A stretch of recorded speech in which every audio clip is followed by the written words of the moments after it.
Hello there, aspiring Tenno. Today's format is a bit of an experiment. You'll have to tell me down in the comments if you like it or not, and or give it a like if you like it, or dislike if you dislike it. But also, if you're new here, consider subscribing. It literally costs you nothing and it helps me a lot. Thank you in advance. Anyways, today we're gonna talk about the 10 arcanes that was introduced in the Angels of ZARIMAN update. I will rank them in terms of power in accordance with one another, but I will also give them a rank of overall usefulness. So remember, the spot on this list is in relation to one another, and the rank is in terms of overall usefulness in the game. So those are two different things. Anyways, without further ado, let's just get right into it. So the first one we have here is Emergence Renewed. And on energy depletion, which means running fully out of energy, you will get 300% energy regen for 5 seconds. And for some reason, this is on a 30-second cooldown, as though you're gonna hit 0 energy more often than that. The upside is that it gives you slightly more energy. The downside is that if you already have energy problems, it means that you have a bad energy economy. And this is not the thing that's going to fix it. There is a lot of tools which are going to help you to manage your energy better. Maybe the build is just broken, but out of all of the options you have for energy economy, this is one of the worst ones. Again, you don't want to ever hit 0 energy. The good thing is that it goes in operator, and the operator slot is not as loaded as the Warframe slot. There's not as many good arcanes. Unfortunately, it is still completely overshadowed by Emergence Dissipate, but we'll talk more on that one later in the video, obviously, because we're ranking arcanes. Anyways, this one is getting an E. Don't get it, it's one of the worst arcanes in the game, at least in terms of competition. Then we have Cascadia Empowered, and on status proc you will deal plus 700 damage, so additionally 700 damage of that status type. This goes on secondaries, which means that you will have to use either this or the secondary arcanes such as Dead Hit, Merciless, or Dexterity. Keep that in mind, please. The upside is that it could be good on status weapons, but I've tested this on the weapon that would probably do the best with it, which is the Kuwa Nukor, which applies a ton of status procs all the time while also firing very fast. It wasn't weak at all. It would be very viable for lower levels of play, even with a semi-optimized build, but don't expect this to work on the steel path. It is not a min-max kind of arcane. Therefore, it's gonna get an E. If you are like in the part of your Warframe journey where you can get this for platinum, you pretty much only have status damage hybrid mods and maybe a little bit of base damage, and you have to Kuwa Nukor, get this, but otherwise don't. So that's some very specific ramifications. The stars basically have to align. This one's kind of fun. Fractalized Reset. On ability cast, 240% reload speed for 5 seconds. And this goes directly on the primary. Now, reload buffs are kind of rare, and reload buffs of this magnitude are especially rare. This is essentially universal on all primaries because you can use it with any primary on any Warframe. We haven't really seen this before. Reload buffs on Warframes like Gauss really helps to bring them into their own, so it is not irrelevant, but it's not the biggest buff either, obviously. Very powerful on some weapons, completely useless on others. Weapons that don't reload or don't reload very often or have already a really fast reload don't need this. Again, has to complete with the primary arcanes, which will grant you 360% base damage. So if you're not reloading 3/4 of the time, which is basically only on the Tigris Prime, then you would probably not use this over Merciless or Dead Hit or Dexterity if it's for utility. But in any case, I don't see myself using this one very often, and therefore I'm going to give it a C for being kind of fun and for enabling some meme builds. But is it ever going to be meta? keep dreaming. Then we have Cascadia Accuracy. On roll, 300% headshot critical chance for 4 seconds. This goes directly on secondaries. Correct me if I'm wrong, but I don't think we have ever seen headshot critical chance. I think this is a first. Now I would say that this is incredibly powerful, and it is. If another arcane had not been released in the very same batch, then I would probably have ranked this way higher. But because I think there is another arcane that basically outcompete this one by quite a lot, then I'm actually gonna dump it all the way down to a D, because I can't really see myself ever using this one. Also because it has negative synergy with the Liatum, which is the new best secondary in the game, where you do not want to crit 100% of the time, you want to crit roughly 80% of the time, because you want to get the additional buff that comes with the devolution, and in order to get that buff you have to deal a 1 damage that is not a critical hit and which does not proc status. Anyways, moving on. Then we have Emergence Savior. This is an interesting one. You save yourself from death once every 90 seconds and become invulnerable for 5 seconds. This goes on your operator. But the upside is that it's a universal health gate in the game, which I think is a first. Correct me if I'm wrong. I know we have health gating, but I think this is the first kind of health gating that you could bring onto any Warframe. It's gonna be good on most Warframes. You know, oh no, my health hits 0 and I would have died, but I didn't. That's obviously always gonna be pretty good.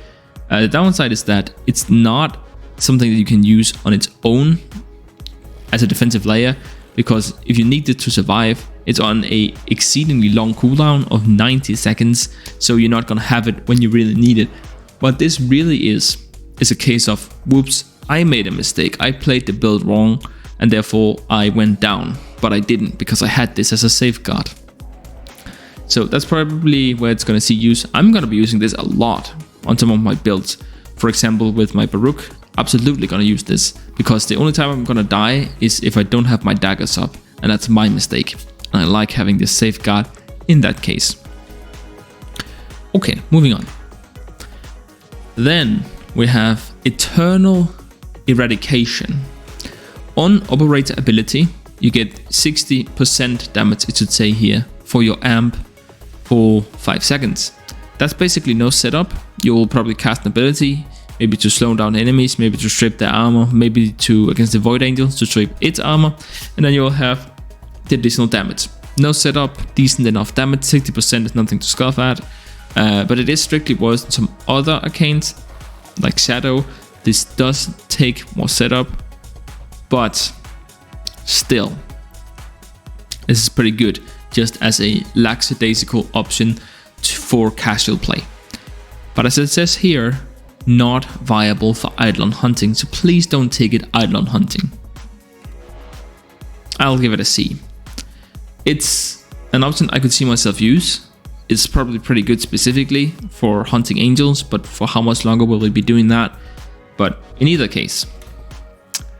Alright, now we're getting into some of the big boys. Now the first one here is Molt Efficiency. When I first looked at this, I thought meh, but then I thought about it a little bit more. So while you have shields, plus 6% ability duration with a maximum of 36%. This goes on to Warframes. Now Warframe arcane slots are, I want to say there's a lot of potential candidates for those spots. Energize, Grace, maybe Barrier for some Warframes, Awakening, Acceleration, Guardian. There's a lot of really strong arcanes in those spots. So these arcanes have to do something extraordinarily powerful in order to earn a spot along those giants. And this one actually does that, right? So it's ability duration on an arcane.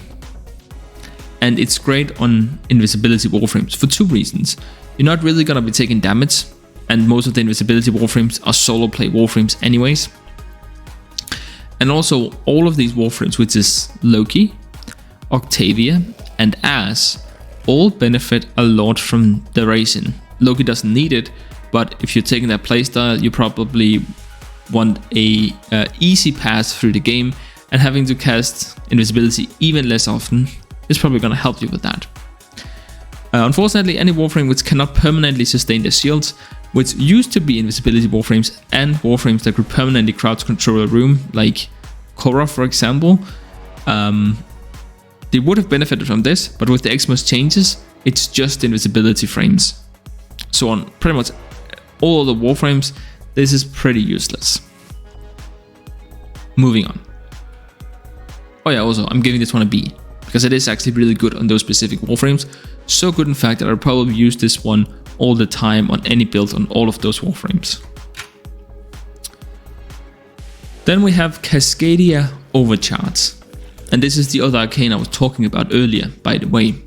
While you have overshields, 300% additional critical chance. This goes directly on secondaries. 300% critical chance is nothing to scoff at. Not to mention that we do have a mod that will give us 200% base damage on secondaries that we can use instead if we're not using the, for example, secondary Merciless to get that base damage. And critical chance in this amount is always going to be powerful on the right weapons. That's the good part.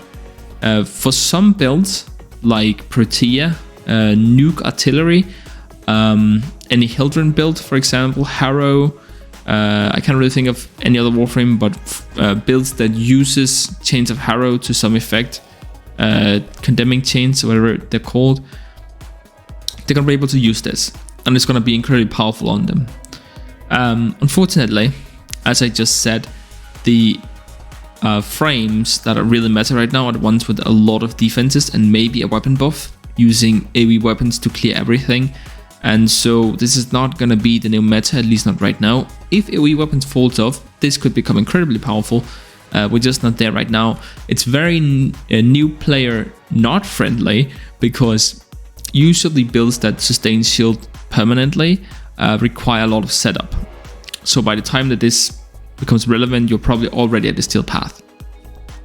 And then it has negative synergy with the Leatum once again, because you don't want to crit 100% of the time, which is really too bad, because the Leatum right now is by far and away the most powerful secondary in the game.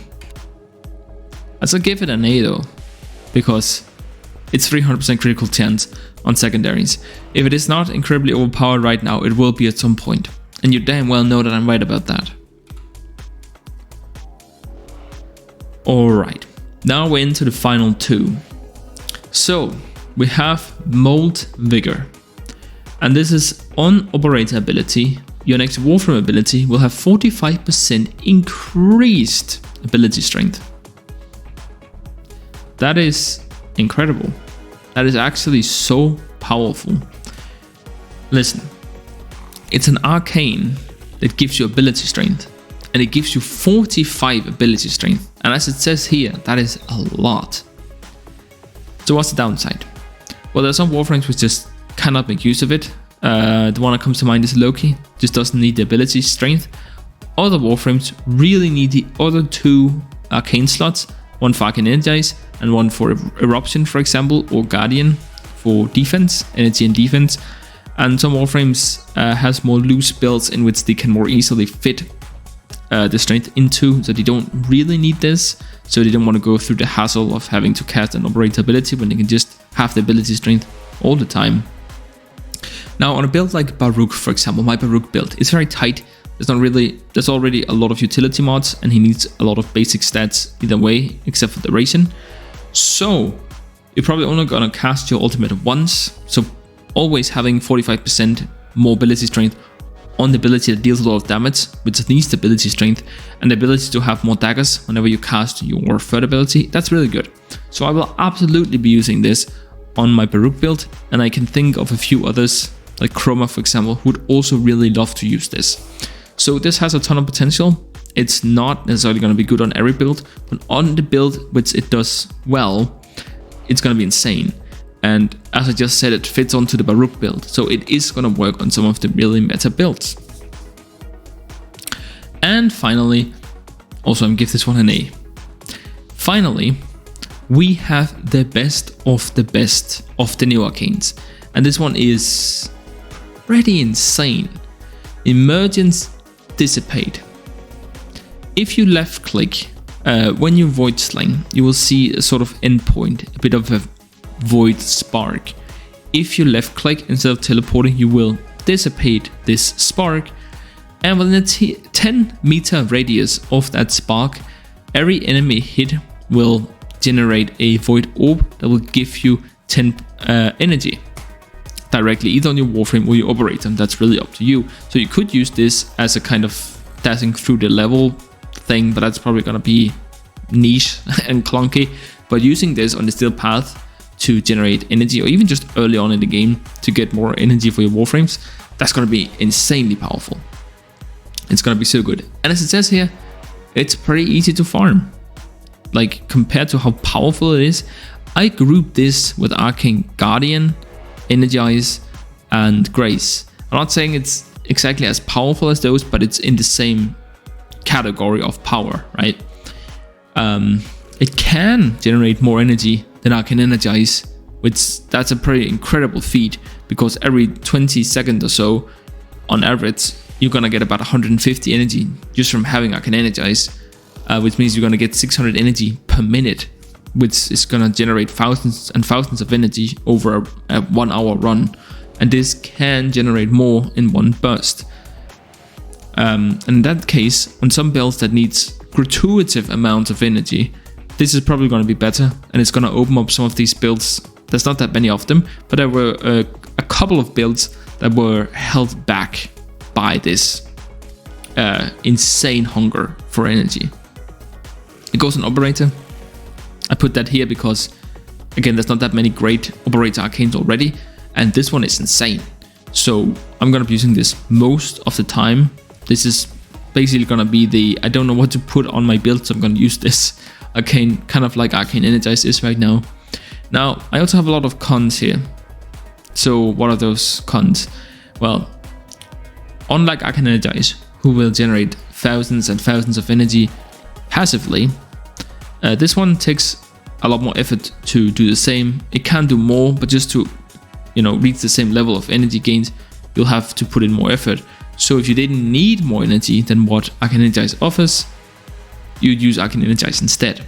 So it's not a replacement for it, it's a cheaper option. If you don't have Arcane Energize, go and get this immediately.